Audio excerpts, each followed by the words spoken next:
Magandang gabi, Luzon, Visayas, Mindanao. Magandang gabi, Pilipinas. At ngayon ang oras natin ay 11 PM ng gabi. At ang ating weather update ngayong oras na ito, ngayong gabing ito, ay matinding pag-ulan naranasan ngayon sa parte ng Luzon dulot ng bagyong Christine. Mga mamamayan, pinag-iingat, no? So yan nga, bagyong Christine nagpaulan ng malakas sa Luzon at binayo ng malakas sa pabugso-bugsong hangin. So grabe nga ang epekto ni bagyong Christine dito, no? At especially sa North Luzon at sa una niyang niladpulan, Bicol region, no, talagang napinsala. Sobrang baha, no? Sa Bicol, Catanduanes, sa mga Camarines Sur, talagang baha, no? Sa Northern Luzon din, naglandslide sa Baguio at sa mga bulubundukin, syempre delikado, prone talaga ang landslide, no? Lalo pag ganyan lumalambot ang lupa. At isang araw nang umuulan, walang tigil, no? Ang lakas pa ngayon. Napuno yung baha, no? So, ayan. Base sa ating weather forecast update now. Ayan. So, base dyan sa ating weather forecast ay may epekto pa rin ito ngayon, no? Ayan, no? Sa Talim Island, sa Rizal, ayan, Taytay. Ayan, sa Binangonan, ayan, Talim Island na yan. Tapos sa Cainta, sa Quezon City yan. Tapos yan, no? North Luzon, tinutumbok pa rin niya. So, papaalis na siya ngayon, no? Papaalis na. Ayan, papaalis na siya ngayon. Okay.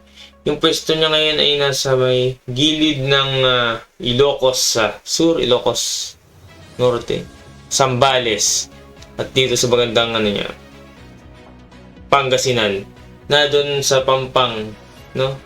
Na doon ang bagyo, no? Ngayon.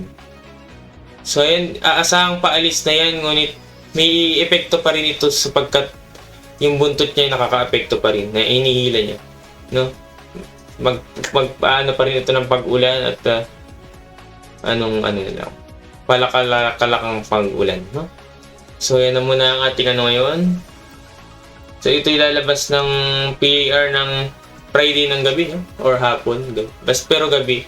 Gaganda ng panahon yan sa Sabado. So, yan guys.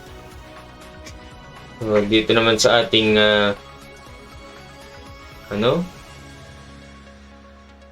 yan.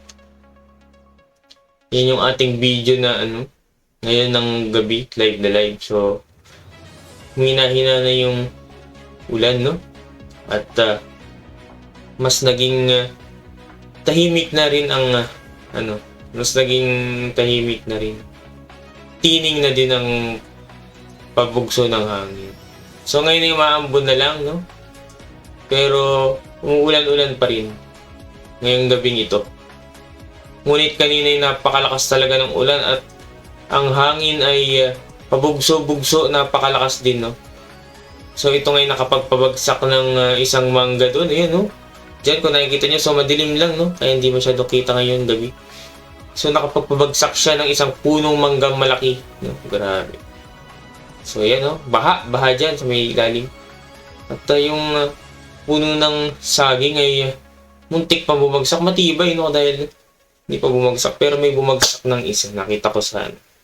So ayan, ang ating ngayon, baha na sa amang parte ng Pilipinas ay bumaha na, no? Dahil na nga sa epekto ng bagyong yan, no? So ito ang ating balita ngayon. Patuloy na mag-iingat tayong lahat. At ito ang ating last na balita patungkol sa bagyong Christine, no? So tayo palagi mag-iingat ngayon. So ngayon ay gabi na. Kaya naman, ito na ang balita ngayon. Ito si Luis Daniel Vlogs. Weather News Update. Balita.